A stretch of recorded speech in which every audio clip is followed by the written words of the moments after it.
yeah, had a pretty like bad relationship. Not bad relationship. It was good and bad, but I was pretty toxic in it Mm-hmm. with my girlfriend at the time.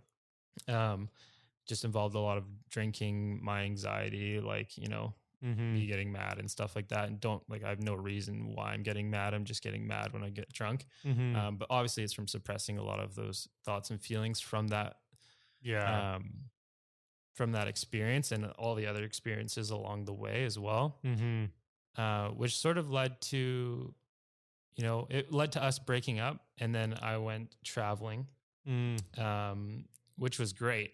At the time, I went with two buddies, and we were in we were in Indonesia for for a month together, and then we just had like a blast there, and just it Mm-hmm. was like drinking partying the entire time. Like it was awesome. Um, and then I actually met up with my ex in New Zealand because we were supposed to go traveling together, but then we broke up. Mm. Met up with her in New Zealand. We're living together in a van for like 2 months, which is not great. So this was the same girl you were having troubles with at home? Yeah. So yeah, basically like it was like we dated for like on and off for like, I want to say it was like, we dated for like 2 years, and then it was like kind of on and off for like another year. Okay. And this was the same girl at home. That she broke up with me before we wanted to go traveling. I don't know why, but I get now why she wanted to. I was pretty shitty. But we're like, she's like, I'm still going to New Zealand. I was like, that's the plan. We're going to go to New Zealand together. Like our separate groups. We're going to go and travel Southeast Asia, but then like meet up again in New Zealand. Mm-hmm.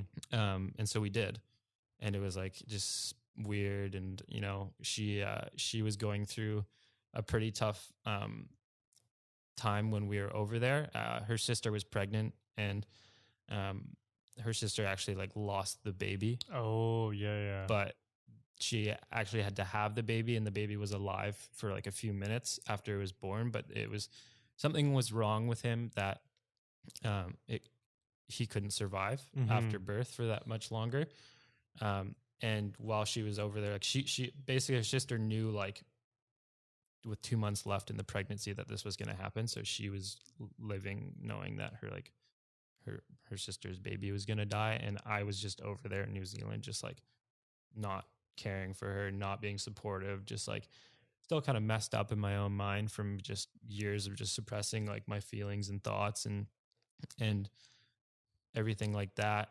So eventually she left, and I was going to come home too, but I just decided to stay for like another 7 months and just make it a full year. Oh, that's a long time. Just gonna stay for another, like, what, 7 days? No. Yeah. So I was like, I don't have anything really to come home to. I had applied to BCIT, the marketing program, when I was over there. And I was like, if I get accepted, I'll come home in August or whatever.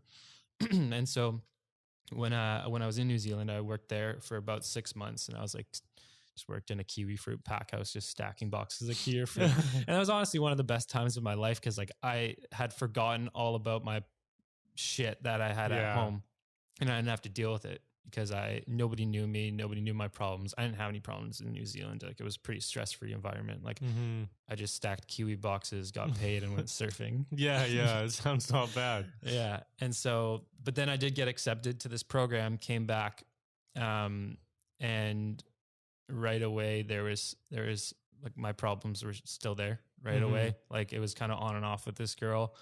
So you came back and talked, and you guys were in touch again? We were in touch the entire time I was away. Oh. Like we'd known each other for quite a while before we even started dating. But yeah, we were in touch again when I got back, and it was just on and off. Like I was in the BCIT program, which is, was it like, what were your problems like together? Like were you always kind of like arguing or like disagreeing on the same, like, was it like a constant thing, or was it just like always something different? It wasn't a constant thing. It was more just my insecurities.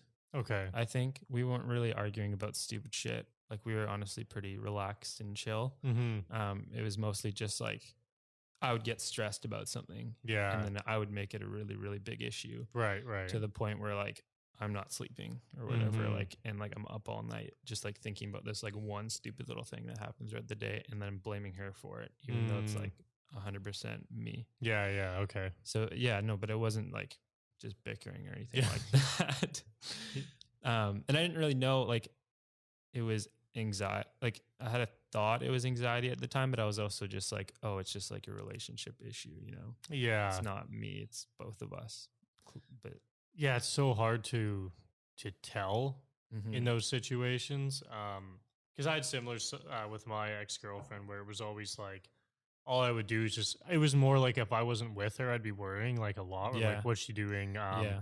She didn't reply. She's probably with 3 fucking dudes right now naked. I'm like, fuck, right? Yeah, And dude. it's just like in reality, she's probably just at home fucking having dinner with her Yeah. parents, but like just stupid shit where like I'd be sitting there all night, couldn't sleep because I'm looking at my phone. I'm like, she's cheating on me. Like I'm freaking out. But like, man, then in the morning, she's like, oh yeah, just like whatever, night was good. And I'm like, Yeah, watched a movie, went to sleep early. Like, yeah, I'm like, Jesus. So it's crazy the shit that your mind can come up with in those situations. yeah, but it was basically stuff like that. Okay, yeah.